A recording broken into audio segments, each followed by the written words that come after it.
hoje a gente vai fazer algo que me enche de alegria, que é falar de um tempo que eu era feliz e sabia, minha infância, às vezes que eu escutava os discos do Roberto e fazendo o roteiro para a live, estudando, eu notei, né? Notei não, caiu a ficha de que o Roberto foi o meu primeiro ídolo na música, né? Que eu cantava as músicas dele todas, adorava os discos, imitava ele nas festinhas de família e tudo.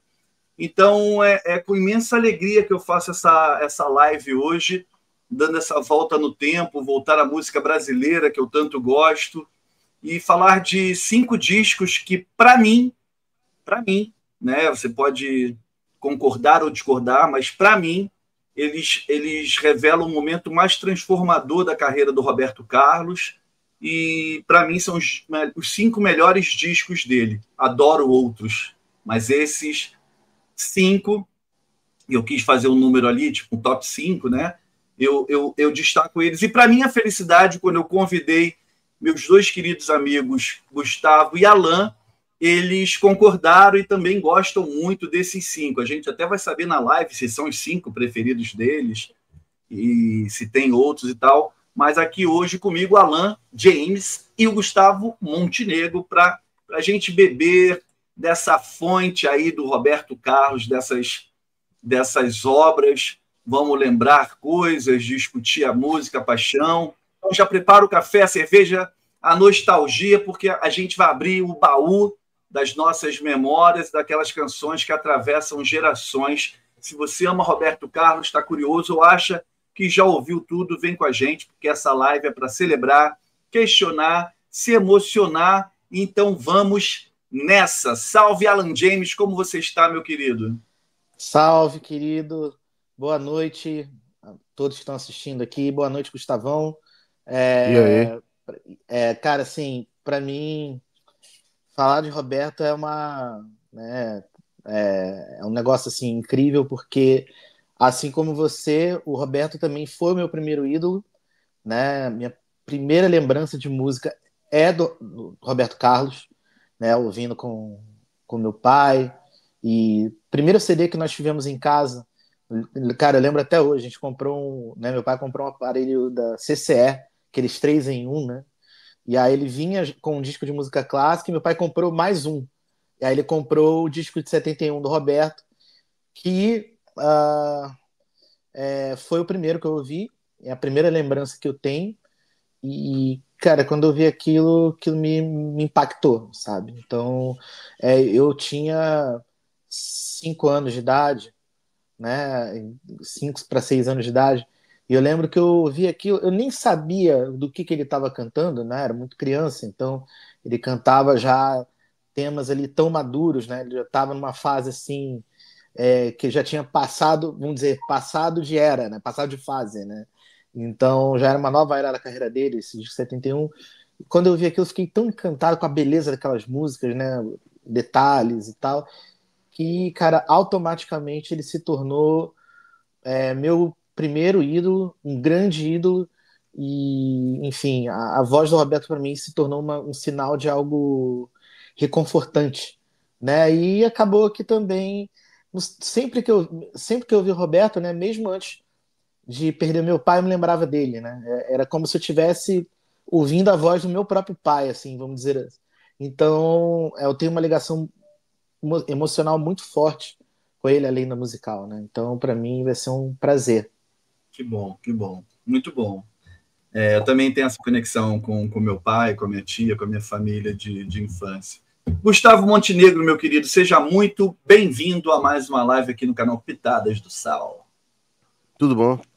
Tudo bom, Sal? Tudo bom, Alan? Muito Beleza. Bom estar aqui novamente. Sempre gosto de vir nos programas não Beatles. Sempre que posso, eu acho legal. Também. Vocês estão bem, né? Como é que vocês estão? Estamos bem. Tudo bem. Bem bom. Também. Tudo Rapaz, na paz. eu não tenho nem tanto o que falar, porque parece que o Alan tirou as palavras da minha boca. A única diferença é que, no meu caso, é com a minha mãe, não é com meu pai, né? Mas é a mesma coisa. Minha lembrança musical mais antiga é a voz de Roberto Carlos cantando, porque minha mãe estava ouvindo em casa. Que legal. Então não tem como não amar esse cara, né, velho? É complicado. É uma memória. Seu pai gostava dele também, Gustavo? Sim, sim, gostava. Mas meu pai eu associo mais a Frank Sinatra do que a Roberto. Roberto eu associo minha mãe. Mas, principalmente esses discos que a gente vai falar hoje, eles são. Eles têm um lugar especial na discografia do rei, né? Porque é onde ele toma talvez a primeira grande decisão, né? De guinada na carreira dele.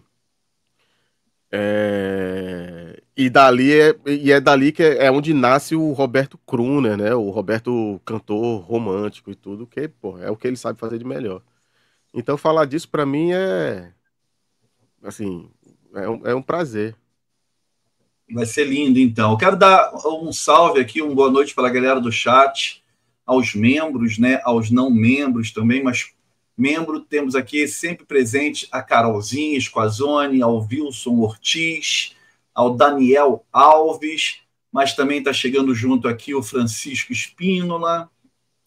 Todos sintam-se abraçados, saudados pela gente.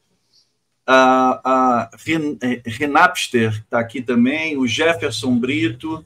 Salve, salve, galera. Prazer ter vocês por aqui acompanhando a gente nesse papo. Já deixa o like, eu já peço vocês aí, meus amigos, que acompanham sempre o Pitada, já deixar o like, ativa o sininho, se inscreve, quem não for inscrito, compartilha. Quanto mais gente entrar nessa viagem, mais forte fica esse espaço aqui de memória e cultura independente. Antes da gente abrir o primeiro vinil, eu quero rapidinho aqui para situar quem está chegando agora ou quem não manja tanto do Robertão, né? Roberto Carlos nasceu em 1941 no Espírito Santo, em Cachoeira de Itapemirim. Já aos 9 anos, cantou numa rádio local, tirou o primeiro lugar e o seu prêmio foi um punhado de balas, não lembro a marca. Nos anos 50, início dos anos 60, ele flertou com a bossa nova, tentou carreira solo. Ali chegou a fazer parte de grupos de rock, o Sputniks com Erasmo e o Tim Maia, né? Organizado pelo Carlos com Tim Maia. Com Tim Maia, sem né? Erasmo não participava? Erasmo depois fez um grupo chamado The Snakes. Legal. E foi vocalista do Renato e seus Blue Caps por um álbum. Isso, maravilha. Aí depois ele abraça o rock and roll ali e tem a parceria dele icônica com Erasmo, vira a face da juventude brasileira, né? Lá atrás ainda ele era visto como Elvis brasileiro, ícone da rebeldia, da juventude, da guitarra e das letras leves. Ele mandou tudo para o inferno, teve hits como É Proibido Fumar, Parei na Contramão, o Calhambeque, que marcaram essa fase aí pré e durante a Jovem Guarda. Mas, como eu vou falar, quando eu falo mais, e esse mais é enorme, né? Lá pelo fim dos anos 60, o contexto muda. A Jovem Guarda perde a força, o público amadurece, o Brasil vive transformações sociais. Ali a gente está falando de um período de uma ditadura militar, que querem os negacionistas ou não, foi uma ditadura militar, né? E o Roberto sente ali, pelo menos me parece, que ele não cabe mais só naquele rock adolescente da Jovem Guarda. E aí eu destaco assim que eu vejo aí o início de uma metamorfose artística. E é exatamente aí que a gente entra na nossa seleção desses 5 discos, né? Esse arco de transformação ali. E a gente vai começar agora pelo Marco Zero, para mim, que é o disco de 68. Ele lança, então, O Inimitável, e é a ruptura com a Jovem Guarda. Esse disco é como se o Roberto desse um tapa no espelho da sua própria fama, arrancasse a máscara de ídolo juvenil e dissesse: olha aqui quem eu sou de verdade. É o primeiro disco que ele faz depois que ele sai do programa da Jovem Guarda. E é o fim de um ciclo e o começo de outro. Tem soul, funk, arranjos mais elaborados, metais, uns grooves diferentes. Tem a abertura com E Não Vou Mais Deixar Você Tão Só, do Antônio Marcos, que é uma belíssima canção. Já mostra ali, né? Não é mais canção pop adolescente. Tem sentimento, tem dor, tem desejo, tem groove, tem identidade. Então, para mim, esse disco representa a coragem do artista de negar o molde que o fez gigante e se permitir renascer com outra cara, sabe? Vai muito além do pop fácil. Para mim, é reinvenção mesmo.